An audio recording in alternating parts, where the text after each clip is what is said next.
ನಮಸ್ಕಾರ, ವಿವಿಸಿ ನ್ಯೂಸ್ಗೆ ಸ್ವಾಗತ. ನಾನು ತುಳಸಿ ಹರೀಶ್. ಇದು ಈ ಕ್ಷಣದ ಹೆಡ್ಲೈನ್ಸ್.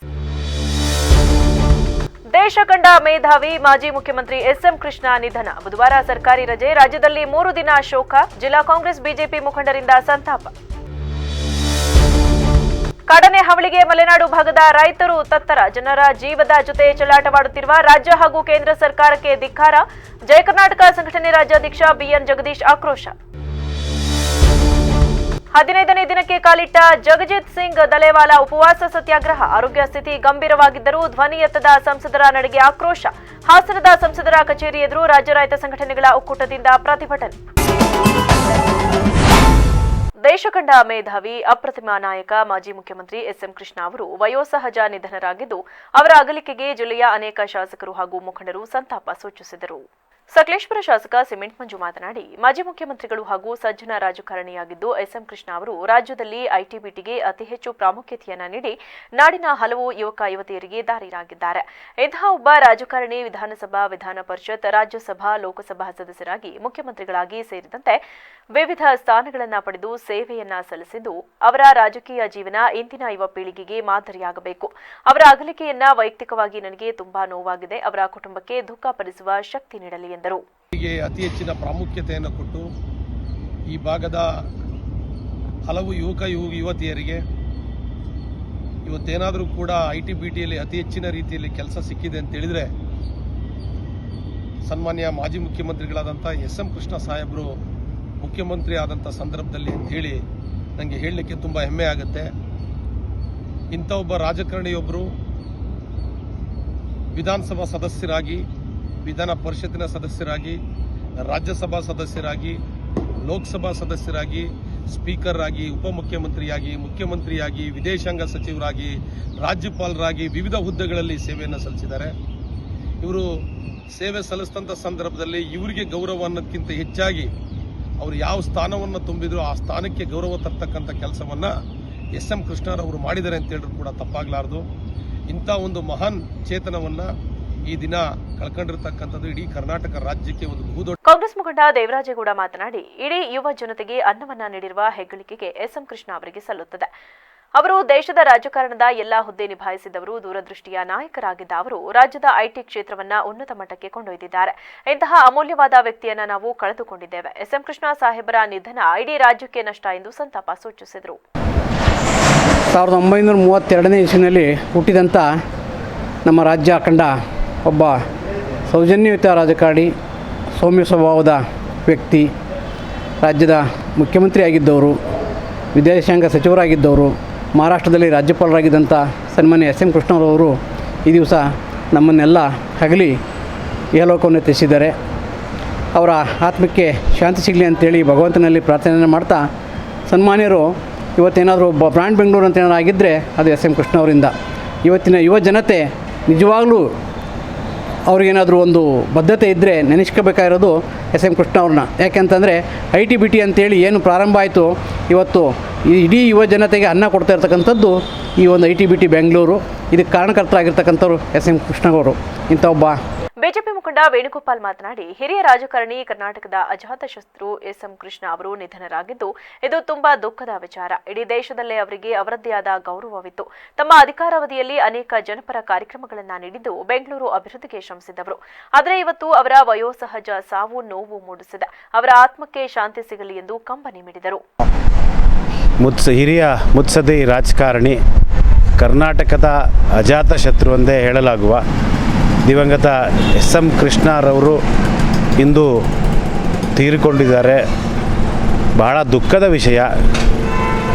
ಎಲ್ಲ ಪಕ್ಷಗಳಲ್ಲೂ ಅವ್ರದ್ದೇ ಆದಂಥ ಗೌರವ ಇತ್ತು. ಇಡೀ ರಾಜ್ಯಕ್ಕೆ ನಾವು ಏನು ಇವತ್ತು ಬೆಂಗಳೂರು ಸಾಫ್ಟ್ವೇರ್ ಪಾರ್ಕ್ ಅಂತ ಅಥವಾ ಸಾಫ್ಟ್ವೇರ್ಗೆ ಪ್ರಮುಖ ಸ್ಥಳ ಅಂತ ಹೇಳ್ತೀವಿ, ಅದಕ್ಕೆ ಕಾರಣಕರ್ತರಾದಂಥ ಎಸ್ಎಂ ಕೃಷ್ಣರವರು ಇವತ್ತು ನಮ್ಮನ್ನು ಅಗಲಿದ್ದಾರೆ. ಮಾಜಿ ಮುಖ್ಯಮಂತ್ರಿಗಳು. ಅವರ ಕುಟುಂಬಕ್ಕೆ ದುಃಖ ಭರಿಸುವ ಶಕ್ತಿ ನೀಡಲಿ. ಮತ್ತೊಮ್ಮೆ ಎಸ್ಎಂ ಕೃಷ್ಣ ಥರ ಬಿಜೆಪಿ ಮುಖಂಡ ನಿತಿನ್ ಗೌಡ ಉಡುವಾರೆ ಮಾತನಾಡಿ ಎಸ್ಎಂ ಕೃಷ್ಣ ನಿಧನ ನೋವಿನ ವಿಚಾರ ಹಾಗೂ ತುಂಬಲಾರದ ನಷ್ಟ ತಂದಿದೆ. ಅವರ ಕಾಲಘಟ್ಟದಲ್ಲಿ ರಾಜ್ಯವನ್ನ ವಿಶ್ವದಲ್ಲಿ ಗುರುತಿಸುವಂತಾಗಿದೆ. ದೂರದೃಷ್ಟಿಯುಳ್ಳ ರಾಜಕಾರಣಿ ಅವರು. ಕ್ಯೋನಿಕ್ಸ್ ಮೂಲಕ ಗ್ರಾಮೀಣ ಜನರ ಬಳಿಗೆ ತಂತ್ರಜ್ಞಾನ ತಲುಪಿಸಿದವರು. ರಾಜಕಾರಣದ ಪ್ರಮುಖ ಹುದ್ದೆಗಳನ್ನು ಸಕಾರಾತ್ಮಕ ಹಾಗೂ ಪ್ರೀತಿ ಮೂಲಕ ಅಲಂಕರಿಸಿದವರು. ಅವರ ಜೀವನವೇ ನಮಗೆಲ್ಲ ಮಾರ್ಗದರ್ಶನ ಮತ್ತು ಸಂದೇಶ. ಅವರ ಅಗಲಿಕೆ ತುಂಬಲಾರದ ನಷ್ಟ. ಅವರ ಆತ್ಮಕ್ಕೆ ಶಾಂತಿ ಸಿಗಲಿ ಎಂದರು. ನಮ್ಮ ದೇಶ ಕಂಡಂಥ ಸ್ವಭಾವ ಸರಳ ವ್ಯಕ್ತಿ ಎಸ್ ಎಂ ಕೃಷ್ಣ ಸರ್ ಅವರ ವಿಧಿವಶ ಆಗಿದ್ದಾರೆ. ಇವತ್ತು ತುಂಬ ನಷ್ಟವನ್ನು ನಾವು ನಮ್ಮ ಕರ್ನಾಟಕ ಜನತೆ ಹಾಗೂ ನಮ್ಮ ದೇಶ ಜನತೆ ಇವತ್ತು ನಷ್ಟದಲ್ಲಿದ್ದೀವಿ ಅನ್ನೋದು ಭಾವಿಸ್ತೇನೆ. ಏಕೆಂದರೆ ಅವರ ವೃತ್ತಿ ಜೀವನದಲ್ಲಿ ರಾಜಕೀಯದಲ್ಲಿ ಹಲವಾರು ಜನಗಳಿಗೆ, ರೈತರುಗಳಿಗೆ, ಎಲ್ಲ ವರ್ಗದವ್ರಿಗೂ ನ್ಯಾಯಯುತವಾದಂಥ ಸರ್ಕಾರ ಆಡಳಿತದಲ್ಲಿ ನಡೆಸಿಕೊಟ್ಟಿದ್ದಾರೆ. ಇವತ್ತು ಅವರು ವಿಧಿವಶ ಇರೋದು ತುಂಬ ಆದಷ್ಟು ನಷ್ಟ ಆಗಿದೆ. ಅವ್ರ ಬಗ್ಗೆ ಒಂದು ಎರಡು ಮಾತಲ್ಲಿ ಮಾತಾಡೋಂಥ ವಿಷಯವಲ್ಲ. ದೆಹಲಿಯಲ್ಲಿ ಜಗಜಿತ್ ಸಿಂಗ್ ದಲೇವಾಲಾ ಉಪವಾಸ ಕೈಗೊಂಡು 15 ದಿನ ಕಳೆದಿದ್ದು ಅವರ ಆರೋಗ್ಯ ಸ್ಥಿತಿ ಗಂಭೀರವಾಗಿದ್ದರೂ ಯಾವ ಸಂಸದರು ಧ್ವನಿ ಎತ್ತದಿರುವ ನಿರ್ಲಕ್ಷ್ಯ ಖಂಡಿಸಿ ನಗರದ ಸಂಸದರ ಕಚೇರಿ ಮುಂದೆ ರಾಜ್ಯ ರೈತ ಸಂಘಟನೆಗಳ ಒಕ್ಕೂಟ ಮತ್ತು ರಾಜ್ಯ ಕಬ್ಬು ಬೆಳೆಗಾರರ ಸಂಘದವರು ಪ್ರತಿಭಟನೆ ನಡೆಸಿದರು. ಈ ವೇಳೆ ಮಾತನಾಡಿದ ರಾಜ್ಯ ರೈತ ಸಂಘಟನೆಗಳ ಒಕ್ಕೂಟದ ರಾಜ್ಯಾಧ್ಯಕ್ಷ ಕುರುಬೂರು ಶಾಂತಕುಮಾರ್, ಬೆಂಗಳೂರಿನ ಫ್ರೀಡಂ ಪಾರ್ಕ್ನಲ್ಲಿ ನಮ್ಮ ಜಿಲ್ಲೆಯ ರೈತರು ರಾಷ್ಟ್ರೀಯ ಕಿಸಾನ್ ಮೋರ್ಚಾ ಅಧ್ಯಕ್ಷರಾದ ಜಗಜಿತ್ ಸಿಂಗ್ ಅವರು ನವೆಂಬರ್ 26ರಿಂದ ದೆಹಲಿಯಲ್ಲಿ ಉಪವಾಸ ಸತ್ಯಾಗ್ರಹ ಹಮ್ಮಿಕೊಂಡಿದ್ದಾರೆ. ಅದರಂತೆ ಕರ್ನಾಟಕದಲ್ಲೂ ಜಿಲ್ಲಾವಾರು ಉಪವಾಸ ಸತ್ಯಾಗ್ರಹ ಹಮ್ಮಿಕೊಳ್ಳಲಾಗಿದೆ.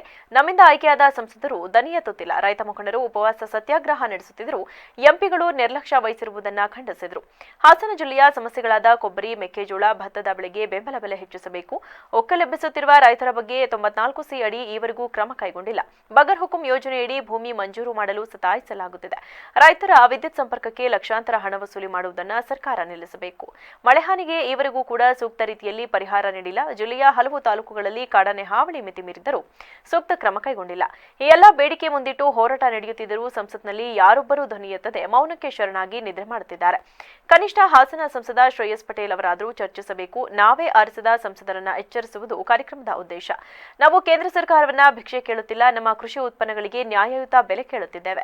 ಪ್ರಧಾನಿ ಮೋದಿ ಅವರು 2 ವರ್ಷಗಳ ಹಿಂದೆ ರೈತರಿಗೆ ಭರವಸೆ ನೀಡಿ ಹುಸಿಗೊಳಿಸಿದ್ದಾರೆ. ಕೂಡಲೇ ಸಿಂಗ್ ಜೊತೆ ಕೇಂದ್ರ ಮಾತುಕತೆ ನಡೆಸಿ ರೈತರ ಬೇಡಿಕೆ ಈಡೇರಿಸಬೇಕು ಎಂದು ಒತ್ತಾಯಿಸಿದರು. ರೈತರು ದೆಹಲಿ ಗಡಿಯಲ್ಲಿ ಕಳೆದ 300 ದಿವಸದಿಂದ ಹೋರಾಟ ಮಾಡ್ತಾ ಇದ್ದಾರೆ. ಏನಕ್ಕಾಗಿ ಹೋರಾಟ ಮಾಡ್ತಾ ಇದ್ದಾರೆ? ದೇಶದ ರೈತರಿಗೆ ಕೃಷಿ ಉತ್ಪನ್ನಗಳಿಗೆ ಕನಿಷ್ಠ ಬೆಂಬಲ ಬೆಲೆ ಖಾತ್ರಿ ಕಾನೂನು ಆಗಬೇಕು ಮತ್ತು ರೈತರ ಸಾಲ ಮನ್ನಾ ಆಗಬೇಕು. ಸ್ವಾಮಿನಾಥನ್ ಆಯೋಗದಿಂದ ವರದಿಯಂತೆ MSP ಬೆಲೆ ನಿಗದಿಯಾಗಬೇಕು ಮತ್ತು ಬೆಳೆ ವಿಮೆ ಪದ್ಧತಿ ಬದಲಾಗಬೇಕು. 60 ವರ್ಷ ತುಂಬಿದಂಥ ರೈತರಿಗೆ ಪಿಂಚಣಿ ಯೋಜನೆ ಜಾರಿಗೆ ತರಬೇಕು ಅಂತೇಳಿ ಕಳೆದ 300 ದಿವಸಗಳಿಂದ ಹೋರಾಟ ಮಾಡ್ತಾಯಿದ್ರು ಕೂಡ ಸರ್ಕಾರ ಗಂಭೀರವಾಗಿ ಪರಿಗಣಿಸಿರಲಿಲ್ಲ. ಆ ಹಿನ್ನೆಲೆಯಲ್ಲಿ ನಮ್ಮ ರಾಷ್ಟ್ರೀಯ ನಾಯಕರಾದಂಥ ಜಗಜಿತ್ ಸಿಂಗ್ ದಲೇವಾಲಾ ಅವರು ಕಳೆದ 15 ದಿನಗಳಿಂದ ಉಪವಾಸ ಸತ್ಯಾಗ್ರಹ ಕೂತಿದ್ದಾರೆ. ನಿನ್ನೆ ತಾನೇ ಅವರ ಆರೋಗ್ಯ ಸ್ಥಿತಿ ಉಲ್ಬಣಗೊಂಡಿದೆ. 10 kg ತೂಕ ಕಡಿಮೆಯಾಗಿದೆ, ಸಕ್ಕರೆ ಕಡಿಮೆಯಾಗಿದೆ ಪ್ರಮಾಣ. ಇವೆಲ್ಲ ಅವರ ಸಾವು ಬದುಕಿನ ನಡುವೆ ಹೋರಾಟ ಮಾಡ್ತಾ ಇದ್ದಾರೆ. ಕಳೆದ 25ರಿಂದ ಅಧಿವೇಶನ ನಡೀತಾ ಇದೆ. ಈ ದೇಶದ ರೈತರ ಭೀಕರವಾದ ಸಮಸ್ಯೆ ಇದೆ. ರೈತರು ಪಂಜಾಬ್ ಹರಿಯಾಣದಿಂದ ದೆಹಲಿಗೆ ಬರಲಿಕ್ಕೆ ಕಾಲ್ನಡಿಗೆಯಲ್ಲಿ ಹೊರಟ್ರೆ ಅವ್ರ ಮೇಲೆ ಗೋಲಿಬಾರ್ ಮಾಡ್ತಾರೆ. ಪ್ರತಿಭಟನೆಯಲ್ಲಿ ಒಕ್ಕೂಟದ ಜಿಲ್ಲಾಧ್ಯಕ್ಷ HB ಧರ್ಮರಾಜು, ಅತ್ತಿಹಳ್ಳಿ ದೇವರಾಜು, ದರ್ಶನ್, ಪವನ್, ಯೋಗಾನಂದ್, ಕೃಷ್ಣಮೂರ್ತಿ, ತೀರ್ಥಕುಮಾರ್, ಬರಟನಪುರ ನಾಗರಾಜು, ಸೂರಿ, ಧರಣಿ ಇತರರಿದ್ದರು. ಕೆಲ ಪ್ಯಾಸೆಂಜರ್ ಆಟೋದವರು ಲಗೇಜ್ ತುಂಬಿಕೊಂಡು ಆಟೋ ಚಾಲನೆ ಮಾಡುತ್ತಿದ್ದು, ಇದರಿಂದ ಗೂಡ್ಸ್ ಆಟೋದಾರರಾದ ನಮಗೆ ನಷ್ಟ ಉಂಟಾಗುತ್ತಿದ್ದು ಜೀವನ ನಡೆಸುವುದೇ ಕಷ್ಟವಾಗಿದೆ. ಈ ಬಗ್ಗೆ ಸೂಕ್ತ ಕ್ರಮ ಕೈಗೊಂಡು ನ್ಯಾಯ ಒದಗಿಸಿಕೊಡುವಂತೆ ಜಿಲ್ಲಾಡಳಿತಕ್ಕೆ ಮನವಿ ಸಲ್ಲಿಸಿದರು.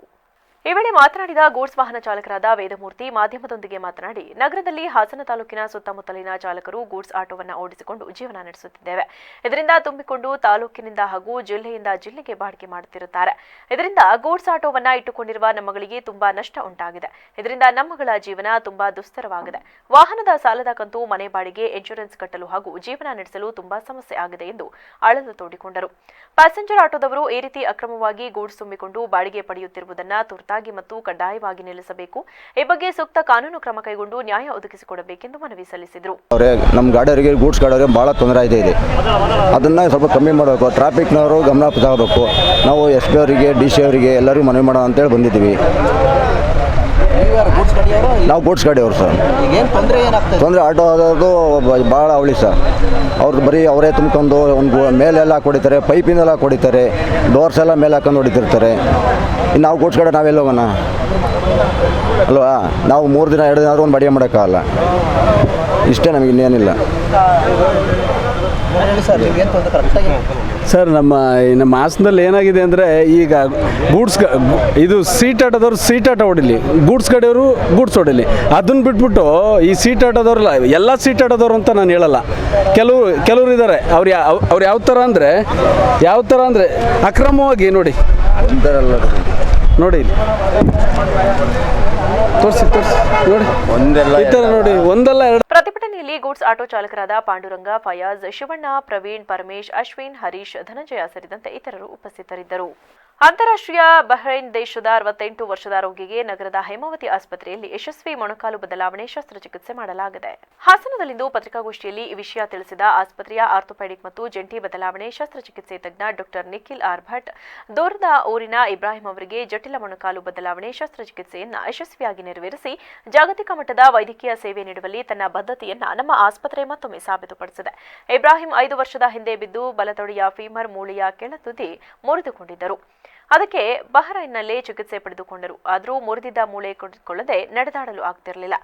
ಮೆಡಿಯಲ್ ಫೀಮರ್ ಕಾಂಟೈಲ್ ಸರಿಯಾಗಿ ಗುಣಮುಖವಾಗದೆ ಮತ್ತು ವಾಸಿಯಾಗದ ಗಾಯದಿಂದಾಗಿ ತೀವ್ರ ಸಂಕಟಕ್ಕೊಳಗಾಗಿದ್ರು. ನಂತರ ಅಲ್ಲಿರುವ ನನ್ನ ಸ್ನೇಹಿತ ಬೆಜಿನ್ ಬಾಲನ್ ಅವರ ಸಹಾಯದಿಂದ ಇಬ್ರಾಹಿಂ ಬಹ್ರೈನ್ನಿಂದ ಹೇಮಾವತಿ ಆಸ್ಪತ್ರೆಗೆ ಬಂದರು. ಅನುಭವಿ ತಂಡದ ಸಮರ್ಥ ಮಾರ್ಗದರ್ಶನದಲ್ಲಿ ಡೆಸ್ಟೆಡ್ ಫೀಮರ್ ಪ್ರೊಸಿಸ್ಟೀನ್ ಬಳಸಿ ಮೊಣಕಾಲು ಬದಲಾವಣೆ ಶಸ್ತ್ರಚಿಕಿತ್ಸೆಗೆ ಒಳಪಟ್ಟರು. ಶಸ್ತ್ರಚಿಕಿತ್ಸೆ ನಂತರ ಅವರು ತಮ್ಮ ಮೊಣಕಾಲಿನ ಪೂರ್ಣ ಚಲನೆ ಮರುಪಡೆದಿದ್ದಾರೆ. ಈ ಯಶಸ್ಸು ನಮ್ಮ ಆಸ್ಪತ್ರೆಯ ವೈದ್ಯರು, ಸಿಬ್ಬಂದಿ ಮತ್ತು ರೋಗಿಯ ಸಹಕಾರದ ಉತ್ತಮ ತಂಡ ಕಾರ್ಯದಕ್ಷತೆಯ ಉದಾಹರಣೆಯಾಗಿದೆ ಎಂದರು. ಮೊದಲ ಬಾರಿಗೆ ಹಾಸನಕ್ಕೆ ಗಲ್ಫ್ ಕಂಟ್ರಿಯಿಂದ, ಬಹ್ರೈನ್ ಕಂಟ್ರಿಯಿಂದ ಈ ಪೇಷಂಟು ಮೆಡಿಕಲ್ ಕೇರ್ಗೋಸ್ಕರ ರೆಫರ್ ಆಗಿ ನಮ್ಮ ಆಸ್ಪತ್ರೆಗೆ ಬಂದಿದ್ದರು. ನನ್ನ ಸ್ನೇಹಿತರು ಡಾಕ್ಟರ್ ಬಿಜಿತ್ ಬಾಲನ್ ಅನ್ನೋರು ಬಹ್ರೈನಲ್ಲಿ ಆರ್ಥೋಪೆಡಿಕ್ ಸರ್ಜನ್ ಆಗಿ ಕೆಲಸ ಮಾಡ್ತಾ ಇದ್ದಾರೆ. ಅವರು ಈ ಪೇಷಂಟನ್ನ ಮುಂದಿನ ಟ್ರೀಟ್ಮೆಂಟಿಗೋಸ್ಕರ ಹಾಸನಕ್ಕೆ ಕಳಿಸಿದರು. ಈ ಪೇಷಂಟ್ ಬಗ್ಗೆ ಹೇಳಬೇಕಾದ್ರೆ, ಇವರು ಲಾಸ್ಟ್ 4 ವರ್ಷದ ಮುಂಚೆ ಬಿದ್ದು ಮಂಡಿ ಪೆಟ್ಟು ಮಾಡಿಕೊಂಡು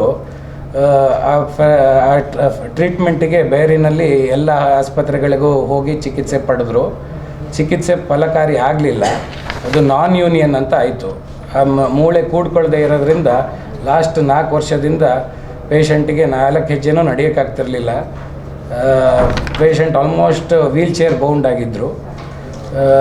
ಅವರು ಬಹ್ರೈನ್ನಲ್ಲಿ ಅಪಾಯಿಂಟ್ಮೆಂಟ್ ತಗೊಂಡು ಎಲ್ಲೂ ಆಗದೇ ಇರೋ ಕಾರಣಕ್ಕೋಸ್ಕರ ಇಲ್ಲಿಗೆ ರೆಫರ್ ಆದರು. ಪೇಷಂಟಿಗೆ ಮೆಡಿಕಲಿ ನಾವು ಡಯಾಗ್ನೋಸ್ ಮಾಡಿದ್ದು ಪೋಸ್ಟ್ ಟ್ರೊಮ್ಯಾಟಿಕ್ ಆರ್ಥ್ರೈಟಿಸ್ ಅಂತ with medial femoral condyle non union ಅಂತ. ಅದಕ್ಕೆ ಜಾಯಿಂಟ್. ಪತ್ರಿಕಾಗೋಷ್ಠಿಯಲ್ಲಿ ಆಸ್ಪತ್ರೆಯ ವೈದ್ಯರಾದ doctor Ramakrishna Bhat, doctor Prakash, doctor Sahana ಹಾಗೂ ಚಿಕಿತ್ಸೆ ಪಡೆದ ರೋಗಿ ಇಬ್ರಾಹಿಂ ಮೊದಲಾದವರಿದ್ದರು. ಕಾಡಾನೆ ಹಾವಳಿಗೆ ಮಲೆನಾಡು ಭಾಗದ ರೈತರು ತತ್ತರಿಸುತ್ತಿದ್ದರೂ ರಾಜ್ಯ ಹಾಗೂ ಕೇಂದ್ರ ಸರ್ಕಾರ ಯಾವುದೇ ಕ್ರಮ ಕೈಗೊಳ್ಳದೆ ನಿರ್ಲಕ್ಷ್ಯ ತೋರುತ್ತಿದೆ ಎಂದು ಜಯ ಕರ್ನಾಟಕ ಸಂಘಟನೆ ರಾಜ್ಯಾಧ್ಯಕ್ಷ ಬಿಎನ್ ಜಗದೀಶ್ ಆರೋಪಿಸಿದರು.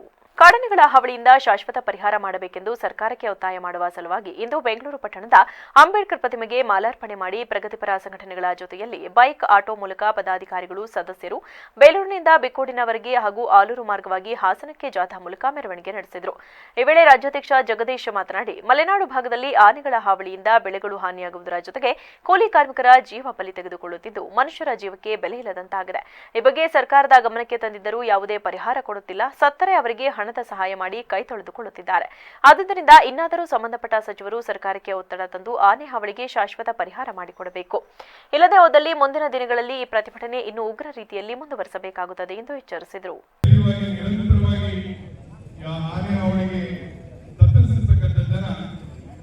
ಒಟ್ಟಿಗೆ ಇಲ್ಲ, ಈ ಕಾಡಾನೆಗಳನ್ನ ನಿಯಂತ್ರಿಸಬೇಕು ಅಂತಂದ್ರೆ ಒಂದು ಸಮೂಹ ಬೇಕು. ಹೋರಾಟ ಅಂದ್ರೆ ಒಬ್ಬರಿಂದ ಸಾಧ್ಯ ಇಲ್ಲ. ಹೋರಾಟದ ಸಾಗರಕ್ಕೆ ಸಾವಿರ ನದಿಗಳೊಂದಿಗೆ ಹಲವಾರು ಸಂಘಟನೆಗಳು, ಹಲವಾರು ಸಂಘ ಸಂಸ್ಥೆಗಳು ಸೇರಿದಾಗ ಒಂದು ಶಕ್ತಿ ಆಗುತ್ತೆ. ಆ ಶಕ್ತಿ ಸರ್ಕಾರವನ್ನ, ಜಿಲ್ಲಾಡಳಿತವನ್ನ ಗಟ್ಟಿಸುವಂತ ಕೆಲಸ ಮಾಡಬೇಕಾಗಿದೆ ಅಂತ ನಾನು ಕಳೆದ 12 ವರ್ಷದಿಂದ ಆಲೂರಿನಿಂದ ಹಾಸನದ ಜಿಲ್ಲಾಧಿಕಾರಿಗಳ ಕಚೇರಿವರೆಗೆ ಪಾದಯಾತ್ರೆ ಮಾಡಿ ಮನವಿಯನ್ನು ಸಲ್ಲಿಸಿದ್ದೆ. ಆ ಪಾದಯಾತ್ರೆಯನ್ನು ಮನವಿಯನ್ನು ಕೊಟ್ಟಾಗ ಆನೆಗಳಿಗೆ ಹಿಡಿದು ಬೇರೆ ಕಡೆ ಕಳಿಸುವಂಥದ್ದು, ಇಂಥ ಹೇಳಿಕೆಗಳನ್ನು ಕೊಡುವಂಥದ್ದು ಅಥವಾ ತಕ್ಷಣಕ್ಕೆ ಏನು ಪರಿಹಾರ ಕಂಡುಕೋಬೇಕು ಅದನ್ನು ಮಾತ್ರ ಕಾಣ್ತದೆ ಹೊರತು ಇದಕ್ಕೆ ಶಾಶ್ವತವಾದಂಥ ಪರಿಹಾರವನ್ನು ಹುಡುಕುವಲ್ಲಿ ಯಾವುದೇ ಸರ್ಕಾರಗಳು. ಈ ಸಂದರ್ಭದಲ್ಲಿ ಕಾರ್ಯಕ್ರಮದಲ್ಲಿ ಜಯ ಕರ್ನಾಟಕ ರಾಜ್ಯ ಕಾರ್ಯಾಧ್ಯಕ್ಷ ರಾಮಚಂದ್ರಪ್ಪ, ಉಪಾಧ್ಯಕ್ಷ ಮುನಿಸ್ವಾಮಣ್ಣ, ರಾಜ್ಯ ಸಂಘಟನಾ ಕಾರ್ಯದರ್ಶಿ ದಿವ್ಯಾ ಸೋಮಶೇಖರ್, ಜಿಲ್ಲಾಧ್ಯಕ್ಷ ಎಂಕೆಆರ್ ಸೋಮೇಶ್, ತಾಲೂಕು ಅಧ್ಯಕ್ಷ ರಾಜು ಎಸ್ಎಂ, ಕಾರ್ಯದರ್ಶಿ ಲಕ್ಷ್ಮಣ್ ಸೇರಿದಂತೆ ಇತರರಿದ್ದರು. ಎತ್ತಿನಹೊಳೆ ಭೂ ಪರಿಹಾರ ಸಿಗದ ಹಿನ್ನೆಲೆಯಲ್ಲಿ ರೈತನೊಬ್ಬ ಎತ್ತಿನಹೊಳೆ ಕಾಮಗಾರಿ ನಡೆಯುವ ಸ್ಥಳದಲ್ಲಿ ಕಾಲುವೆಗೆ ಹಾರಿ ಸಾವನ್ನಪ್ಪಿರುವ ಘಟನೆ ನಡೆದಿದೆ. ತಾಲೂಕಿನ ಮಾದಿಹಳ್ಳಿ ಹೋಬಳಿಯ ವಡ್ಡರಹಳ್ಳಿ ಕೊಪ್ಪಲು ಗ್ರಾಮದ ರಂಗಸ್ವಾಮಿ ಸಾವನ್ನಪ್ಪಿದ ರೈತ. ತಾಲೂಕಿನ ಮಾದಿಹಳ್ಳಿ ಹೋಬಳಿಯ ಶಿವಪುರ ಕಾವಲಿನ ಬಳಿ ಎತ್ತಿನಹೊಳೆ ಕಾಮಗಾರಿ ನಡೆಯುತ್ತಿದ್ದು, ಶಿವಪುರ ಹಾಗೂ ವಡ್ಡರಹಳ್ಳಿ ಕೊಪ್ಪಲು ಗ್ರಾಮದ ಸುಮಾರು 48 ಜನ ರೈತರು ಎತ್ತಿನಹೊಳೆ ಯೋಜನೆಗೆ ರೈತರು ಭೂಮಿ ಬಿಟ್ಟುಕೊಟ್ಟಿದ್ದಾರೆ.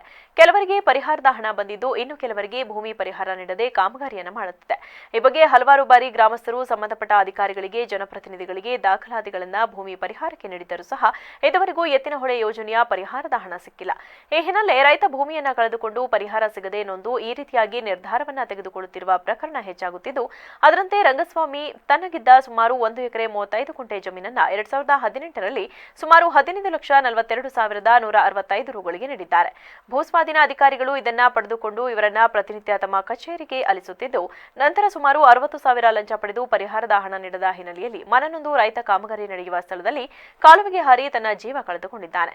ಈ ಸಂಬಂಧ ಗ್ರಾಮಸ್ಥರು ಆಕ್ರೋಶ ವ್ಯಕ್ತಪಡಿಸಿದ್ದು, ಎತ್ತಿನಹೊಳೆ ಕಾಮಗಾರಿ ನಿಲ್ಲಿಸಿ ಸಂಬಂಧಪಟ್ಟ ಅಧಿಕಾರಿಗಳು ಬರುವವರೆಗೂ ಪ್ರತಿಭಟನೆ ಕೈಬಿಡುವುದಿಲ್ಲ ಎಂದು ಆಗ್ರಹಿಸಿದ್ದು, ಈ ವೇಳೆ ಸ್ಥಳಕ್ಕೆ ಮಾಜಿ ಸಚಿವ ಬಿ ಶಿವರಾಮ್ ಆಗಮಿಸಿ ಎತ್ತಿನಹೊಳೆ ಅಧಿಕಾರಿಗಳ ವಿರುದ್ಧ ಹರಿಹಾಯ್ದರು. 13 ಕುಂಟೆ ಹೋಯ್ತು. ಡಾಕ್ಯುಮೆಂಟ್ ಎಲ್ಲ ಕೊಟ್ಟಿದ್ದೀನಿ ಮಾಡಿಸಿ. ಆಮೇಲೆ ಅರಣ್ಯ ಇಲಾಖೆಯಿಂದವ ಪೆಂಡಿಂಗ್ ಮಾಡಿದಾರ ಕಣಮ್ಮ, MD ಆಫೀಸಿಂದವ ದುಡ್ಡು ಕೊಡಬೇಡಿ ಪೆಂಡಿಂಗ್ ಮಾಡಿ ಅಂತ ನಿಲ್ಸಿದಾರ ಕಣಮ್ಮ ಅಂತ ಹೇಳ್ತಾರೆ. ನಾನು ಇದೇನು ಸಭೆವರೆಗೂ ಹೋಗಿ ಬಂದಿದ್ದೀನಿ. ಮಿನಿಸ್ಟ್ರು ಆಮೇಲೆ ಎಲ್ಲರನ್ನೂ ಕಾಂಟ್ಯಾಕ್ಟ್ ಮಾಡಿ ಬಂದಿದ್ದೀನಿ. ಒಬ್ಳಿರು ತುಂಬಾ ದುಡ್ಡು ಖರ್ಚು ಮಾಡಿದ್ದೀನಿ ಸರ್. ಕೂಡ ದುಡ್ಡು ಇಲ್ದಲೆ ನಾನು ಉಪವಾಸ ತಿರುಗಾಡಿದ್ದೀನಿ ಸರ್. ಲಂಚ ನನ್ನ ಹತ್ರ ಏನು ಕೇಳಿ ನನ್ನ ಹತ್ರವ ಅದನ್ನ ನನಗೆ ದುಡ್ಡು ಕೊಡ್ಸಿದ್ರೆ ಸಾಕು, ನನಗೆ ಜಮೀನು ದುಡ್ಡು, ನಾನು ತುಂಬಾ ಕಷ್ಟದಲ್ಲಿದ್ದೀನಿ ಸಾ ಅಂತ ಅಂದ್ರೆ ಅದು ಗೌರ್ಮೆಂಟಿಂದ ಆರ್ಡ್ರ್ ಯಾವಾಗ ಬರುತ್ತೆ ಕಣಮ್ಮ ದುಡ್ಡು ಅಂತ DC ಮೇಡಮ್ ಹತ್ರ ಹೋಗಿ ಹೇಳಿದ್ದೀನಿ. ಮಿನಿಸ್ಟ್ರು ರಾಜಣ್ಣವರು ಕೂಡ ಹೇಳಿದ್ದಾರೆ ಕೊಡಿರ ಅಂತ. ಅದು ಬೆಳೆ ಪರಿಹಾರನೂ ಕೊಟ್ಟಿಲ್ಲ. ಇದು ನಮ್ಮ ಎಲ್ಲ ಜನಾಂಗಗಳಿಗೆ ಒಂದು 5 ಎಕರೆ ಘಟನೆ, ಇದು ದುಃಖ ತರುವಂಥ ವಿಚಾರ. ಯಾವ್ಯಾವ ರೈತರುಗಳು ರೈತರು ನಮ್ಮ ದೇಶದ ಬೆನ್ನೆಲುಬು ಅಂತ ಎಲ್ಲ ಮಾತಾಡ್ತೀವಿ. ಆದರೆ ರೈತರುಗಳಿಗೆ ಸೂಕ್ತವಾದ ಪರಿಹಾರ, ಸೂಕ್ತವಾದ ವ್ಯವಸ್ಥೆ ಸಿಗ್ತಲೇ ಈ ಪರಿಸ್ಥಿತಿ ಬರ್ತಾ ಇದೆ. ದಯಮಾಡಿ ನನ್ನ ರೈತರುಗಳಲ್ಲಿ ಒಂದು ಮನವಿ, ಹೋರಾಟ ಮಾಡೋಣ, ಬಟ್ ಬಲಿದಾನ ಬೇಡ ಅನ್ನೋದು ನನ್ನದೊಂದು ಮನವಿ ಇದೆ. ಈ ಒಂದು ಸಮಸ್ಯೆ ಆಗಕ್ಕೆ ಕಾರಣ ಇದಕ್ಕೆ ಸಂಬಂಧಪಟ್ಟ ಎತ್ತಿನಹೊಳೆ ಅಧಿಕಾರಿಗಳಾಗಿರ್ಬೋದು ಮತ್ತು ಕಂದಾಯ ಇಲಾಖೆ ಅಧಿಕಾರಿಗಳಾಗಿರ್ಬೋದು, ಇದಕ್ಕೆ ಎದುರಿಸ್ತಂಥ ಯಾವುದೇ ಒಂದು ಅರಣ್ಯ ಇಲಾಖೆಗಳಾಗಲಿ ಅವರಿಗೆ ನಾವು ಧಿಕ್ಕಾರಗಳನ್ನ ಹೇಳೋದಂಥ ಮುಖಾಂತರ ಅವರು ನಿಮ್ಮ ಹತ್ರ ಮನುಷ್ಯರೇ ಅಲ್ವಾ, ಅವರು ನಿಮ್ಮ ಥರ ಅಣ್ಣ ತಮ್ಮದಿರಲ್ವಾ, ಅವರು ನಿಮ್ಮ ಸಂಬಂಧಿಕರಂತ ನೀವು ಯಾಕೆ ತಿಳ್ಕೊಳ್ತಾ ಇಲ್ಲ?